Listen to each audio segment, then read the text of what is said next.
Hola a todos desde oposicionbomberoonline.org. Hoy os quiero presentar un breve fragmento de la clase de la sesión 58, la cual trata sobre respiración artificial, masaje cardíaco externo.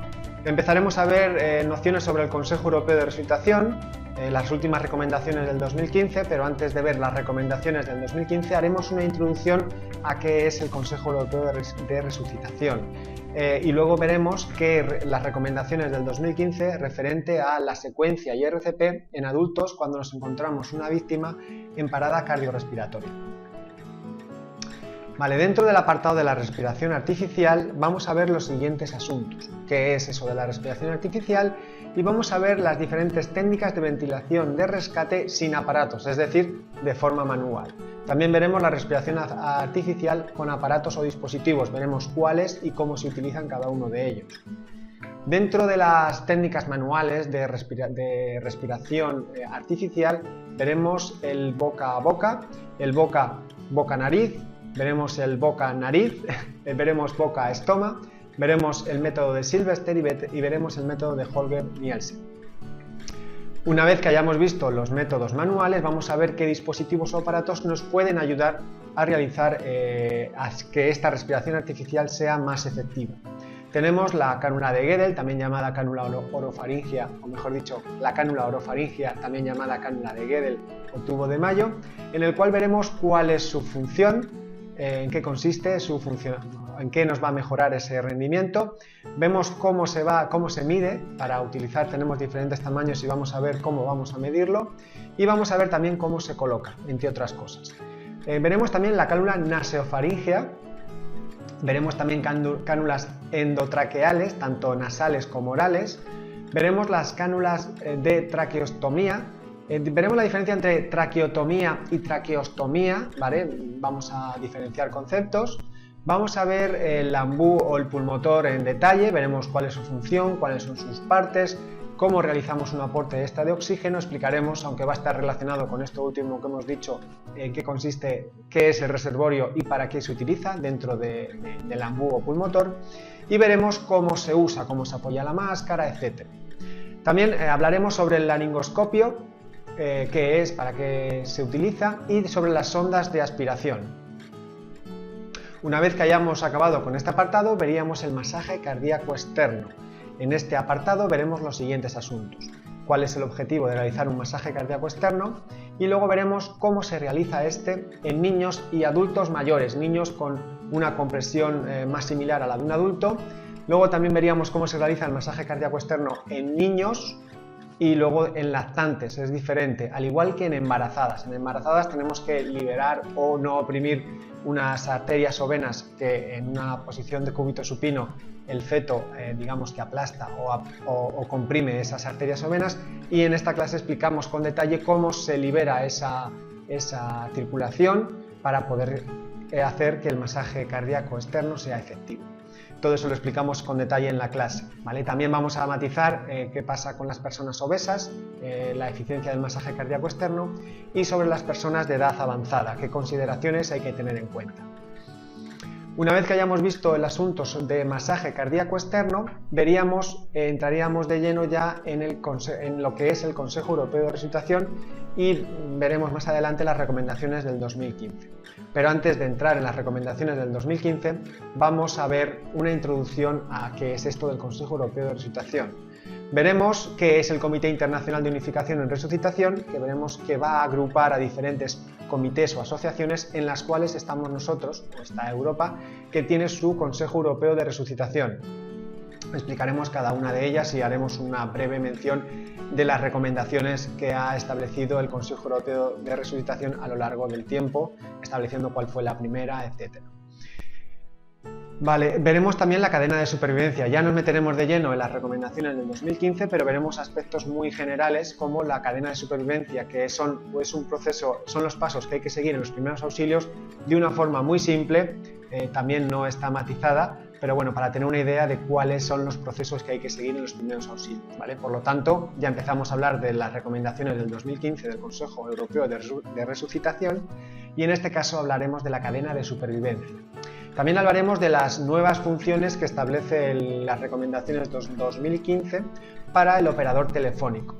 Hablaremos del soporte vital básico que está muy unido a la desfibrilización externa automatizada. ¿Vale? Hablaremos en detalle de todo esto. Hablaremos del DEA, del desfibrilador externo automático, dónde reside su importancia y en función de los estudios que se han realizado. Veremos que la parada cardíaca puede tener un origen cardíaco o no cardíaco, como por ejemplo la falta de respiración. Explicaremos todo eso en la clase con detalle para luego, ahora, a partir de este apartado, adentrarnos ya en las recomendaciones del 2015 referente a la secuencia IRCP en adultos. En este apartado veremos los siguientes asuntos. Veremos, ya hemos dicho que los operadores telefónicos van a tener una importancia extra en estas recomendaciones del 2015, por lo tanto aquí las recomendaciones del 2015 interpreta dos situaciones en las cuales los testigos o reanimadores van a tener formación o no van a tener formación. En este sentido, las recomendaciones del 2015 establece una secuencia para cada uno de ellos o una premisa para cada uno de ellos, ¿vale? Vamos a ver cada uno de estos casos. En el caso de que no tenga formación, el operador telefónico le indicará una cosa que explicamos en la clase con todo detalle. Y en el caso que haya un reanimador con formación, lo que se considera una RCP de estándar de alta calidad, en ese caso vamos a ver las compresiones torácicas, como dice las recomendaciones del 2015, cómo se deben de hacer, las respiraciones de rescate o ventilaciones, cómo se deben de realizar, y veremos la relación entre compresiones torácicas y respiraciones de rescate con todo detalle. Y nos meteremos ya de lleno en la secuencia de adultos. Una vez que hayamos visto cómo se realiza el RCP en adultos, veremos cuál es la secuencia que hay que seguir cuando nosotros nos encontramos a una persona en parada cardiorrespiratoria y esta persona es un adulto. En este caso establece un orden de actividades y luego matiza cosas más detalladamente, ¿vale? Por lo tanto, en ese esquema de la izquierda que aparece, o de la izquierda a la derecha, ya no sé dónde os aparece en pantalla, pero el esquema que está en azul establece el orden para que tengamos una regla mnemotécnica sencilla, pero luego las recomendaciones del 2015 establecen muchos parámetros a tener en cuenta en esa secuencia, ¿vale? Hay que tener en cuenta la seguridad, tanto nuestra como de la persona a la cual estamos reanimando, cómo va a ser la respuesta de esa persona, cómo vamos a realizar la apertura de las vías aéreas y el control de las vías aéreas, hay muchos parámetros a tener en cuenta en este aspecto, el tema de la respiración, cómo vamos a saber si la respiración es correcta o no, cuándo hay que llamar al 112, es muy importante ya que esto varía en adultos y en niños. ¿Cómo hacemos con el DEA? Si nosotros estamos solos actuaremos de una manera y si tenemos ayuda actuaremos de otra.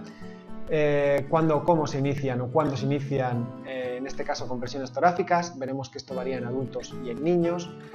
¿Qué hacemos cuando utilizamos el DEA? ¿Cuál es la secuencia a realizar cuando ya tenemos el DEA? Y cuánto interrumpimos en la RCP para realizar las valoraciones y cómo vamos a realizar estas valoraciones, ¿vale? ¿Y qué pasa si responde? Si respira pero no responde, es decir, si respira y tiene un pulso cardíaco correcto pero está inconsciente, en este caso se le pone en posición lateral de seguridad. Entonces, en todo este esquema explicaremos con todo detalle toda esta secuencia en la clase. A continuación vamos a pasar a ver un breve fragmento de la clase, el cual trata sobre el masaje cardíaco en embarazadas. Referente a las embarazadas, ¿vale? Y aquí, esto lo dice concretamente las recomendaciones del 2015, dice lo siguiente. La posición de las manos sobre el esternón para la compresión torácica puede ser necesario que sea ligeramente más alta.